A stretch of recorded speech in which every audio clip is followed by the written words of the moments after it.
Hey Aquarius, welcome to June 2018. Hope you guys are doing well. Really quickly want to talk about that May 29th full moon in Sagittarius. That was pretty intense. Hope you guys survived it. What that full moon was doing was bringing up any beliefs that were no longer serving us. So they could have came in the form of, a dream, a memory, a thought, just remembering something from when you were younger, being like, wow, I can't believe that happened. Something that maybe you repressed. And what the full moon in Sagittarius does is it brings up those memories so that we can clear them, so that our subconscious can say, you haven't healed from this yet. And a lot of the times when we stem back and dive deep, we're like, oh my gosh, that situation, that memory that I had is the reason why I have this belief, or the reason why this. And you start to form those little connector dots and start to see that everything really is related and everything really is part of this bigger plan.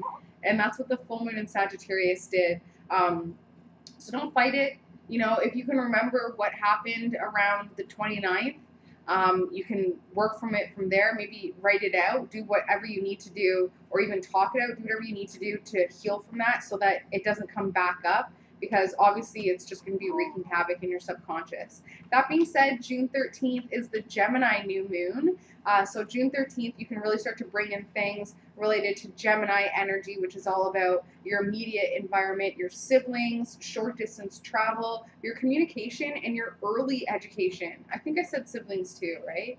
Your early education. So what happened in our childhood that we learned or whatever that has now affected our overall self-esteem when it comes to our intelligence. Because for Geminis, you never want to insult a Gemini's intelligence, because Geminis, they fuel off intellect, they fuel off knowledge. That's why Geminis, like, I'm surrounded by them because my Jupiter's in Gemini. This baby I just had is a moon in Gemini, Gemini rising, and you can tell that she really needs mental stimulation at all times, although her Taurus sun really does ground her. You can tell she needs that mental stimulation. So that's what that new moon is bringing in. It's bringing in that kind of impatience when it comes to knowledge. It's just like, okay, I want to know, I need to know. It can fuel a lot of gossip as well, but that gossip is not necessarily a negative thing, depending on what you're gossiping about. A lot of the times gossip is just an exchange of information, just wanting to know, you know? So now on June 28th, we have a Capricorn full moon, and that's bringing up any issues surrounding your career, your ambitions, your public image. See, your marriage is here as well. So how much is your marriage or your partnership or your family celebrations, how much is that related to your authority and your public image and how people view you and your reputation as well? So any issues surrounding those areas, that's what the full moon is going to bring up for you to clear as well. So, excuse me, that's what's so amazing about the lunar phases, is it really does put that mirror on us. When you think about a full moon in the sky, it lights up the entire street. Like, you don't need, it'll be like, midnight, it'll be so bright, and it's like, why is it so bright outside? Oh, it's a full moon. Full moon, there's no hiding. But then the new moon, it's invisible, but still there. We don't see the moon in the sky, but we know that it's there. So that's pretty much how that energy works. The new moon is all about planting those seeds, and even though they're not coming to fruition, just hoping and trusting that it's still there and it's still manifesting. And the full moon, there's no hiding. It's all out in the air, ready to be acknowledged and owned. I think that's why people act so crazy on the full moon, because you can't hide they're crazy.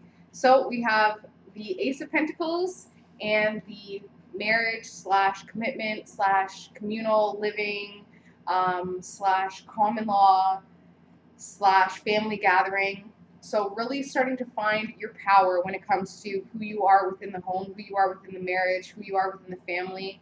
And that's bringing you new power. So whether that is financially, emotionally, spiritually, sexually, whatever power means to you and whatever power means to your family.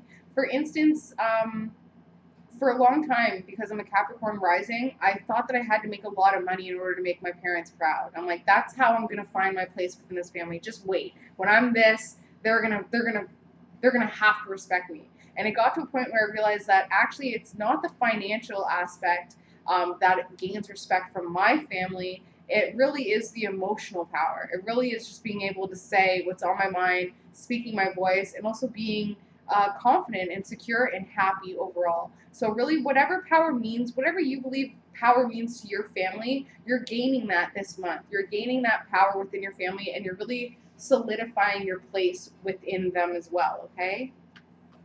So that's for June 2018 for Aquarius.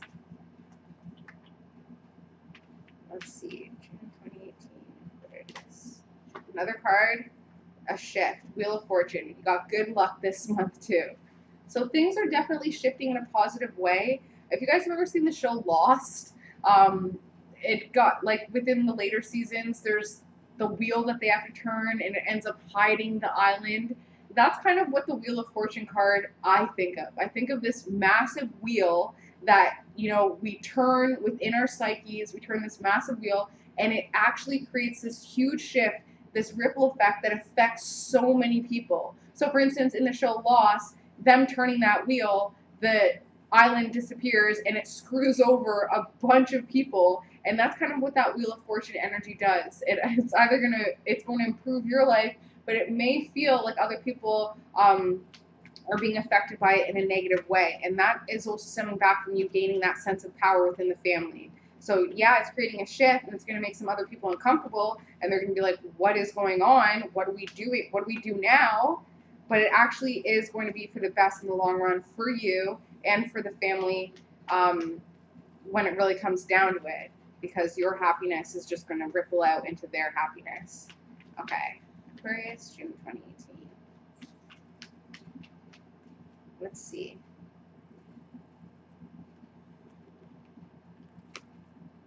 Okay, so the theme of this reading is based on a King of Swords type energy. So somebody, a male energy, doesn't necessarily have to be a male, but male energy, who you like to talk to. Somebody who you can really have a conversation with, whether that's sober, whether that's a drunk convo, but you definitely can really transform through this person because their ideas are so vast and they have a lot of wisdom. They have, whether or not they're older than you or the same age as you, there is something about their level of knowledge and their level of wisdom that you really much appreciate and admire. And that Gemini new moon is going to bring this person prevalent in your life. So it's either they already exist and you're really going to be forming more of a substantial relationship with them this new moon on June 13th, or they're being brought into your life to serve as some sort of knowledge, to serve as some sort of information source, okay? That's a Gemini new moon as well. This person is going to create some balance in your life, especially when it comes to the Queen of Cups, so the emotional type water sign, the female, which I'm sure you guys know exactly who this person is because they come up a lot. This person is, you know, that really deep person that doesn't even realize how much of an effect they have on other people. They're so focused on them, on their own circle and their own output, that they don't even realize that they create such a ripple effect in other people's lives, and they don't take ownership over it. And it's frustrating for you because it's like, listen, lady, or whoever it is, somebody with a feminine energy, listen up. You don't even realize the depth to what you're doing. You're so focused on right here that you don't realize that you're actually creating huge shifts and waves, and this is frustrating for you. And that's why this King of Swords person is going to be able to give you that sense of balance, because this person, the Queen of Cups, has been quite negative and has been affecting your ability to feel stable and financially and powerfully stable as well. So this Queen of Cups is definitely someone who is also affecting the power within the family, the power dynamic within the family, and those shifts, the Wheel of Fortune shifts. But recognize that the Queen of Cups is really a spiritual teacher. So don't allow your thoughts to pin you down to this person. How can you learn from them? How can you really start to recognize where your fears and your worries stem from, especially when it comes to your fears and your worries about your power? What are you learning from the Queen of Cups? Really get confused about it and really start to dig deep and gain control. What is she giving to you, she or he, like I said, that is actually empowering you in a positive way? So don't look at it as, what are they taking from me? Get confused about it and really start to, like, stem yourself out. Like, look at this relationship as if you've never looked at it before. Look at it as, step yourself out of the situation and look at it as like from a therapist perspective and say, okay, what are the dynamics of this relationship? What can I stand about this person? What are they doing? How are they affecting my lives my life in a negative way? How are they affecting the lives of the people I care about in a negative way? And how can I grow and learn from that? Because right now, Aquarius, there's a lot of fighting. There's a lot of focus on the past, a lot of thoughts on the past. It's transformative 100%, but there's a lot of love lost when we're so in the past. See what I'm saying? When we're so focused on how things used to be, there's no way that we could ever acknowledge the good in our present situation. And it's Eckhart Tolle, his book, The Power of Now, that has always reminded me that there really is no past, because even the past we're experiencing in the present moment, and the future we're experiencing in the present moment. The past was the present at one time, and the future is going to be the present. So staying present, staying hello right here in the middle, right here saying this is where it is now. Yeah, that happened. Yeah, that might happen in the future. But recognizing that what you're harvesting, what you're manifesting, starts right here in the present moment. Obstacle in the aid to staying present, Aquarius, is to sacrifice, is to make some serious sacrifices and to be okay with it.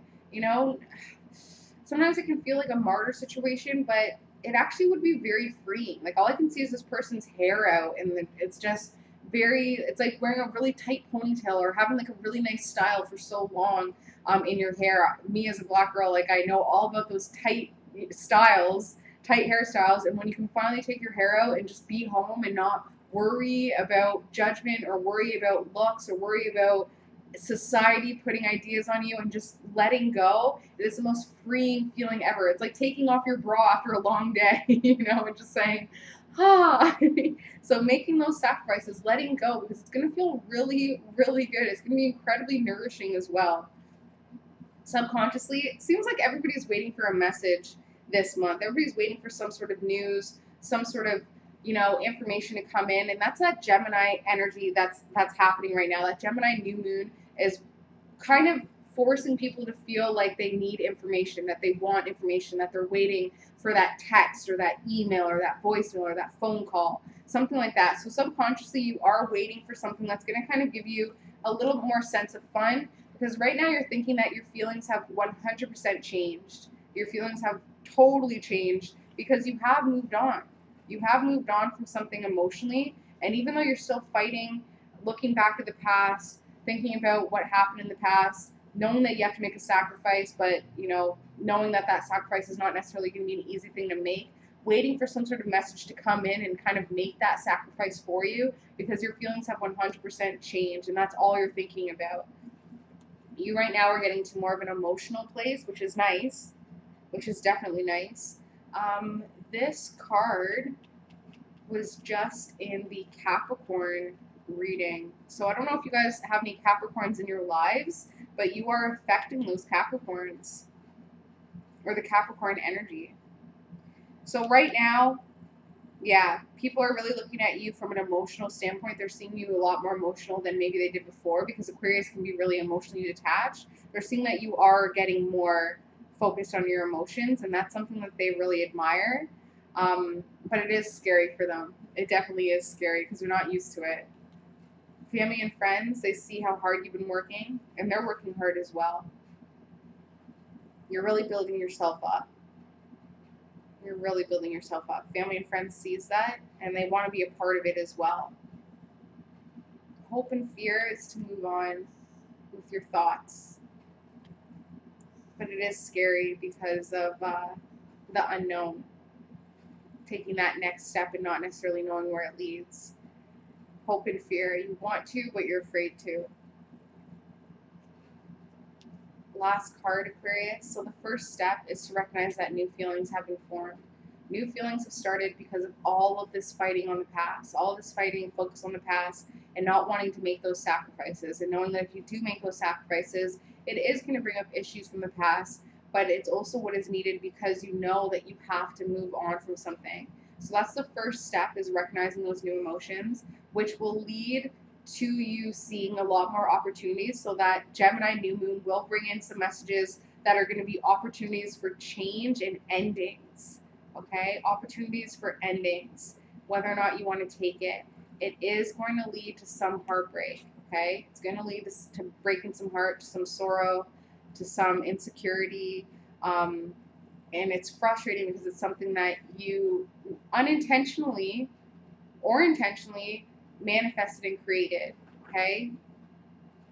So like I said, you gained some power within the family. It's created a shift, and now it's starting some huge changes, some new emotions coming up.